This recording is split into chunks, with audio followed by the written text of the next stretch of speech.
Hi hello ಎಲ್ಲರಿಗೂ ನಮಸ್ಕಾರ. ಇವತ್ತು ಮೀಶೋಯಿಂದ ಒಂದು ಪಾರ್ಸೆಲ್ ಬಂದಿದೆ. ಇದರಲ್ಲಿ ಏನಿದೆ ಅಂದರೆ ಪಿಕ್ಕಲ್ ಜಾರ್ ಮತ್ತು ಒಂದು ಸಾಲ್ಟ್ ಹಾಕೋದಕ್ಕೆ ಅಂತೇಳಿ 2 ಜಾರನ್ನು ಆರ್ಡ್ರ್ ಮಾಡಿದ್ದೆ. ಸೊ ನೋಡಿ ಇವಾಗ ಅನ್ಪ್ಯಾಕ್ ಮಾಡ್ತಾಯಿದ್ದೀನಿ, ಯಾವ ಥರ ಇದೆ ಅಂತೇಳಿ ತೋರಿಸ್ತಾ ಇದ್ದೀನಿ. ಇದಕ್ಕೆ 10 ರುಪೀಸ್ ಕಡಿಮೆ 400 ರುಪೀಸ್ ಆಯಿತು, ಅಂದರೆ 390 ರುಪೀಸ್ ಆಯಿತು. ಅಂದರೆ ಮೀಶೋದಲ್ಲಿ ಆಫರ್ ಇತ್ತು ಅಂತೇಳಿ ಬುಕ್ ಮಾಡಿದ್ದೆ.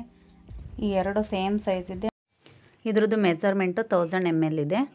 ಅಂದರೆ ತೀರ ಚಿಕ್ಕದು ಅಲ್ಲ, ತೀರ ದೊಡ್ಡದು ಅಲ್ಲ, ಮೀಡಿಯಮ್ಗಿದೆ, ಯೂಸ್ ಮಾಡ್ಬೋದು. ಏನು ಫುಲ್ಫಿಲ್ ಮಾಡ್ತೀವೋ ಇಲ್ವೋ ಅದು ಗೊತ್ತಿಲ್ಲ, ಬಟ್ ಅಡುಗೆ ಮನೇಲಿ ಮಾತ್ರ ಎಲ್ಲನೂ ಫುಲ್ಫಿಲ್ ಮಾಡ್ಕೊಳ್ತಾನೇ ಇರ್ತೀವಿ. ಯಾವುದನ್ನು ತೊಗೊಂಡ್ರು ಇನ್ನೂ ಏನು ಬೇಕಲ್ಲ ಅಂತ ಅನಿಸ್ತಾನೆ ಇರುತ್ತೆ ಮೈಂಡಲ್ಲಿ. ಆ ಥರ ನಮ್ಮ ಹೆಣ್ಮಕ್ಳಿಗೆ ಎಲ್ಲನೂ ಇರಲೇಬೇಕು. ಫೈನಲಿ ಈ 2 ಜಾರು ಈ ಥರ ಕ್ಯೂಟಾಗಿದೆ, ನೋಡ್ತಾ ಇದ್ದೀರಲ್ಲ ಇಷ್ಟು ಚೆನ್ನಾಗಿದ್ದಾವೆ. ಸಂಜೆಯ ಸ್ನ್ಯಾಕ್ಸಿಗೆ ನಾನು ಮೊಮೋಸ್ ಮಾಡ್ತಾಯಿದ್ದೀನಿ. ಮೊಮೋಸ್ ಮಾಡೋದಕ್ಕೆ ಮೈದಾ ಹಿಟ್ಟಾದರೂ ಓಕೆ, ಇಲ್ಲ ಗೋಧಿ ಹಿಟ್ಟಾದರೂ ಓಕೆ. ಬಟ್ ಮೈದಾಗಿಂತ ಗೋಧಿ ಹೆಲ್ತಿಗೆ ಒಳ್ಳೆಯದು ಅಂತೇಳಿ ಒಂದು ಕಪ್ಪು ಗೋಧಿ ಹಿಟ್ಟು ತೊಗೊಂಡಿದ್ದೀನಿ. ಹಾಗೆಯೇ ಒಂದು ಚಿಟಿಕೆಯಷ್ಟು ಉಪ್ಪು, ಒಂದು ಸ್ವಲ್ಪ ಎಣ್ಣೆ ಹಾಕ್ಕೊಂಡು ಎಲ್ಲ ಮಿಕ್ಸ್ ಮಾಡ್ತಾಯಿದ್ದೀನಿ. ಚಪಾತಿ ಹಿಟ್ಟನ್ನು ಯಾವ ಅದಕ್ಕೆ ಕಲಿಸ್ತೀವೋ ಸೊ ಅದಕ್ಕೆ ನಾನು ಇಲ್ಲಿ ಗೋಧಿ ಹಿಟ್ಟನ್ನ ಕಲಿಸ್ಕೊಳ್ತಾ ಇದ್ದೀನಿ. ಎಷ್ಟು ಬೇಕೋ ಅಷ್ಟು ನೀರು ಅಳತೆ ಪ್ರಮಾಣ ನೋಡ್ಕೊಂಡು ಸ್ವಲ್ಪ ನೀರು ಕಡಿಮೆನೇ ಹಾಕೊಂಡು ಕಲಿಸ್ಕೊಳ್ಳಿ. ಆಮೇಲೆ ಬೇಕಾದರೆ ಇನ್ನೊಂದು ಸ್ವಲ್ಪ ನೀರು ಚಿಮ್ಮಿಸ್ಕೊಂಡು ನೀಟಾಗಿ ಕಲಿಸ್ಕೊಬೋದು. ಒಂದೇ ಸಲ ನೀರು ಜಾಸ್ತಿ ಹಾಕ್ಕೊಂಡು ಕಲಿಸ್ಕೊಂಡ್ರೆ ತೀರ ಮೆತ್ತಗಾಗ್ಬಿಡುತ್ತೆ, ಲಟ್ಸೋದಕ್ಕೂ ಚೆನ್ನಾಗಿ ಬರೋದಿಲ್ಲ. ಸೊ ನೋಡಿ ಈ ಥರ ಉಂಡೆ ಮಾಡ್ಕೊಂಡು ಅದ್ರ ಮೇಲೆ ಒಂದು ಸ್ವಲ್ಪ ಎಣ್ಣೆ ಸವರಿ ಒಂದು 10 ನಿಮಿಷ ತೆಗೆದಿಟ್ರೆ ಸಾಕು. ಇದನ್ನು ಮನೆಯಲ್ಲಿ ಯಾವ್ದು ವೆಜಿಟಬಲ್ಸ್ ಇದೆಯೋ ಅದನ್ನೇ ಹಾಕಿ ಮಾಡ್ತಾಯಿದ್ದೀನಿ ಇವತ್ತು. ಕ್ಯಾರೆಟ್ ತೊಗೊಂಡು ಸೈಡ್ ಎಡ್ಜಸ್ ಎಲ್ಲ ಕಟ್ ಮಾಡಿಬಿಟ್ಟು ನಾನು ಇದನ್ನ ಪೀಲ್ ಮಾಡಿ ತುರಿತಾ ಇದ್ದೀನಿ. ಇದು ಕಟ್ ಮಾಡೋದಕ್ಕಿಂತ ತುರಿದ್ರೇ ಬೇಗ ಆಗುತ್ತೆ. ಒಂದು 2-3 ನಿಮಿಷದಲ್ಲಿ ಬೇಗನೆ ಈ ಕ್ಯಾರೆಟ್ನ ತುರ್ಕೋಬೋದು, ಬೇಗ ಆಗುತ್ತೆ ಇದರಲ್ಲಿ ಈ ಥರ ತುರಿಯೋದ್ರಿಂದ.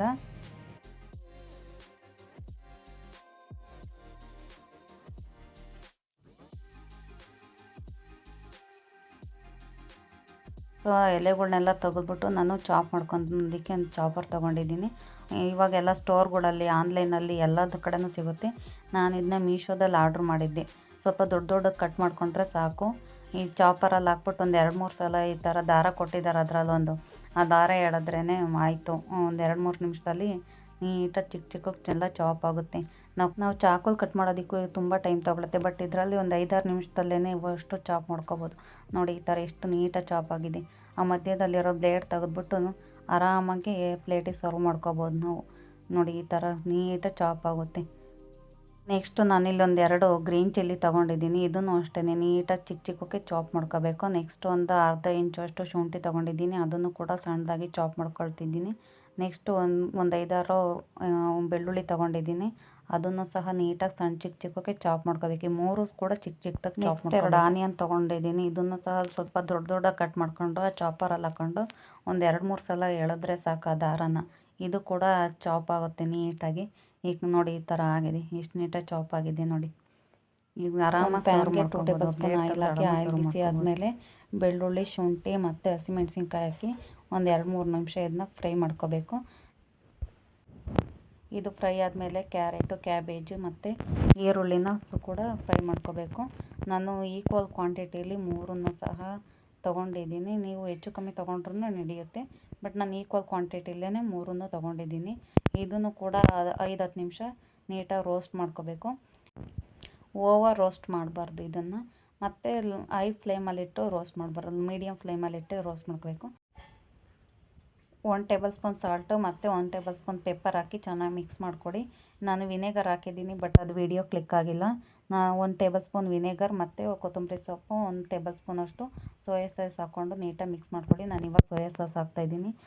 ಇವಾಗ ನಾನಿಲ್ಲಿ ಇಡ್ಲಿ ಕುಕ್ಕರ್ನ ತಗೊಂಡು ಸ್ಟೀಮ್ ಮಾಡೋದಕ್ಕೆ ಇಟ್ಟಿದ್ದೀನಿ. ನಾನು ಇದರಲ್ಲೇ ಈಗ ಸ್ಟೀಮ್ ಮಾಡ್ಕೊಳ್ಳೋದು. ಅದು ಬಿಸಿ ಆಗೋಷ್ಟೊತ್ತಿಗೆ ನಾವು ಸ್ಟಫಿಂಗ್ ಮಾಡ್ಕೊಳ್ಳೋಣ. ಗೋಲ್ಗಪ್ಪ ಮಾಡೋದಕ್ಕೆ ಅಂತೇಳಿ ಯಾವ ಥರ ಹಿಟ್ಟು ತೊಗೊತೀವೋ ಅದಕ್ಕಿಂತ ಸ್ವಲ್ಪ ದೊಡ್ಡ ಸೈಜಲ್ಲಿ ಹಿಟ್ಟು ತೊಗೊಳ್ಳೋದು ಅಷ್ಟೇ. ಇಲ್ಲಿ ತೋರಿಸ್ತಿದ್ದೀನಲ್ಲ ಈ ಥರ ಹಿಟ್ಟು ತೊಗೊಂಡು ಇದನ್ನು ಚಪಾತಿ ಥರ ಲಟ್ಟಿಸ್ಕೋಬೇಕು. ಅಂದರೆ ತೀರಾ ಹಿಟ್ಟು ಹಾಕಿ ಆ ಥರ ಎಲ್ಲ ಲಟ್ಟಿಸ್ಕೋಬೇಡಿ, ಕಡಿಮೆ ಹಿಟ್ಟು ಹಾಕ್ಬಿಟ್ಟು ನೀಟಾಗಿ ಲಟ್ಟಿಸ್ಕೊಳ್ಳಿ. ಲಟ್ಟಿಸ್ಕೊಂಡು ಇದಕ್ಕೆ ಸ್ಟಫಿಂಗ್ ಮಾಡೋದಷ್ಟೇ. ಇಲ್ಲಿ ತೋರಿಸ್ತಿದ್ದೀನಲ್ಲ ಇಷ್ಟು ಥಿಕ್ನೆಸ್ ಇದ್ದರೂ ಸಾಕು. ನೀವು ಒಂದು 5-6 ಈ ಥರ ಲಟ್ಟಿಸ್ಕೊಂಡು ಆಮೇಲೆ ಒಂದೇ ಸಲ ಸ್ಟಫಿಂಗ್ ಮಾಡ್ಬೋದು. ಒಂದೊಂದೇ ಸ್ಟಫಿಂಗ್ ಮಾಡೋಷ್ಟೊತ್ತಿಗೆ ಟೈಮ್ ತೊಗೊಳುತ್ತೆ. ಈ ಥರ ಎಲೆಗಳನ್ನೆಲ್ಲ ಲಟ್ಟಿಸ್ಕೊಂಡು ಒಂದೇ ಸಲ ಸ್ಟಫಿಂಗ್ ಮಾಡ್ಕೊಳ್ಳಿ. ಈ ಥರ ಸ್ಟಫಿಂಗ್ ಮಾಡಿಕೊಂಡ್ರೆ ನೀಟಾಗಿ ಚೆನ್ನಾಗಿ ಕಾಣಿಸುತ್ತೆ.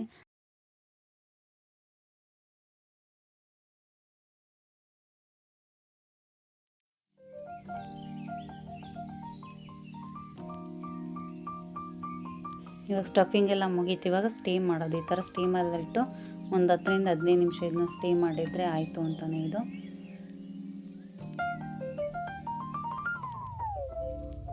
ಮೊಮೋಸ್ ಇವಾಗ ಆಗಿದೆ. ಇದನ್ನು ತಿನ್ನೋದು ಸಿದ್ಧವಾಗಿದೆ. ಸರ್ವ್ ಮಾಡ್ಕೊಳ್ಳೋಣ.